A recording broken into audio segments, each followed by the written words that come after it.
No se on Aatu Rebelverksiltä moro. Tämän päivän episodissa aletaan touhuamaan hallille uusia valoja. Niinkö kuvasta näkyy, niin nämä on tosi hämärät nämä valot. Eli justiin tämäkin nurkkaus, missä tämä valovo roijottaa, niin ei tässä ole oikeastaan ollenkaan valoa, että se on ihan hämärä. Tässäkin, missä tuo 36 seisoo, niin ei siinä ole kuin muutama himmennyt loisteputki katossa. Sitten kun tältä toisesta suunnasta katsotaan, niin tuolla kiiluu yksi loisteputki. Ja sitten tässä Volovon kohdalla justiin niin ei ole yhtään minkään valtakunnan lampuja katossa. Mutta katsotaanpa tähän väliin, että minkälaiset lamput meillä tulee oikein kattoon.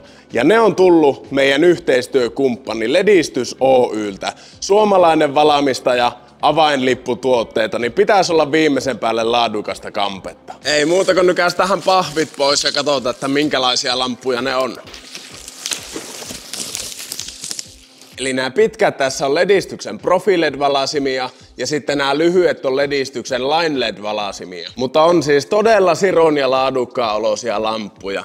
Nämä taitaa olla alumiinirungolla ja nämä kiinnikkeet taitaa olla laserleikattua rosteria. Ja siis täysverisiä LED-lamppuja totta kai, jos jollekin ei käynyt selväksi. Aika hyviä sen kyllä tuosta Ledistys-nimestä kuulee, että ei nämä mitään loisteputkia oo. Ja matkassa tulee ruuvia ja asennuskiinnikettä, nuukin taitaa olla laserleikattua rosteria. Ja se hyvä puoli näissä LED-lampuissa on kans, että näähän ei vie sähköä juuri mitään verrattuna noihin loisteputkiin. Tuosta näkee kaikki tiiot, jos joku haluaa omaa halliin samanlaiset. Ja tuo oli siis tästä pitkästä versiosta. Tuossa on vielä tyyppikilpi näistä lyhyistä, mitkä tulee tuohon käytävälle. Mutta joo, kyllä näistä hoksaa, kun näitä käpistelee, että on suomalaista laatutyötä kerta kaikkiaan. Jos teillä on valastukselle tarvetta navettaan, liiketilaan, halliin, ihan mihin vaan, niin ottakahan Ledistys Oylle yhteyttä.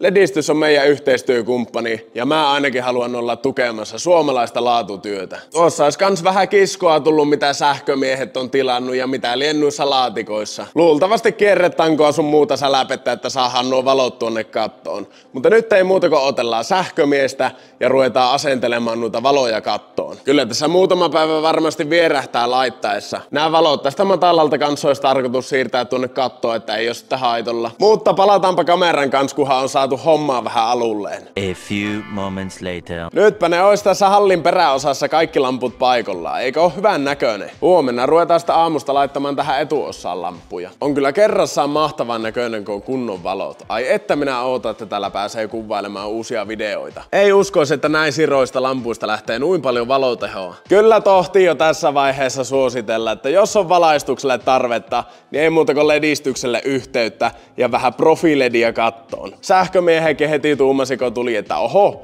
onpa jämäkö olosia lamppuja. On siinä pieni ero tuohon etuossaan, niinkö näette. Mutta nyt kyllä pitää itselläkin lähteä purasemaan jotakin kotia, kun täällä on kumminkin 6 asti hillunut.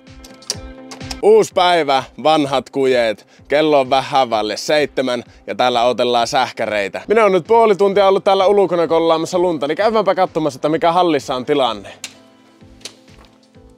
Täällähän on valkeus koittanut. Joo, ei oo hämärän nurkka enää tuo. Hyvältä näyttää. No niin, tultiin nyt vielä illasta käymään hallilla, että päällikkökin näkee työn tulokset. Jos joku ei tiedä, niin Jennin on siis puolet tästä hallista. Ja ei muuta kuin lähdetään kahtomaan, että mitä rouva on mieltä.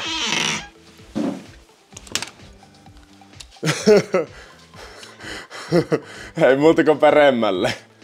Sattuu silmiin vielä näin illasta. Eikö virkistykin heti kun tänne tulee?